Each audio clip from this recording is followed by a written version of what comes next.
ದಲಿತ ರಕ್ಷಣಾ ಹೋರಾಟ ಸಮಿತಿಯ ಹುಮ್ನಾಬಾದ್ ತಾಲೂಕಿನ ಕಾರ್ಮಿಕ ವಿಭಾಗದ ಅಧ್ಯಕ್ಷರಾಗಿ ಸ್ವಾಮಿದಾಸ್ ರಾಜಗಿರಿ ನೇಮಕವಾಗಿದ್ದಾರೆ.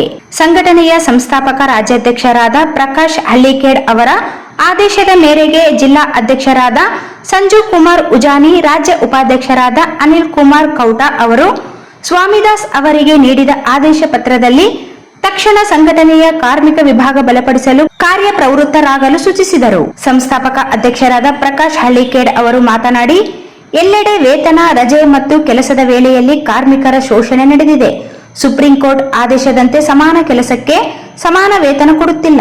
ಕೆಲವು ಕಡೆ ಸಾಮಾಜಿಕ ಭದ್ರತೆ ಒದಗಿಸದೆ ಕನಿಷ್ಠ ಕೂಲಿಯೂ ಕೊಡದೆ ದುಡಿಸಿಕೊಳ್ಳಲಾಗುತ್ತಿದೆ. ಇದರ ವಿರುದ್ಧ ಧ್ವನಿ ಎತ್ತಲು ಕರೆ ಕೊಟ್ಟರು. ಸಂಘಟನೆ ನಿಮ್ಮ ಸಕಾರಾತ್ಮಕ ಹೋರಾಟಕ್ಕೆ ಬೆಂಗಾವಲಾಗಿ ನಿಲ್ಲುತ್ತದೆ ಎಂದರು.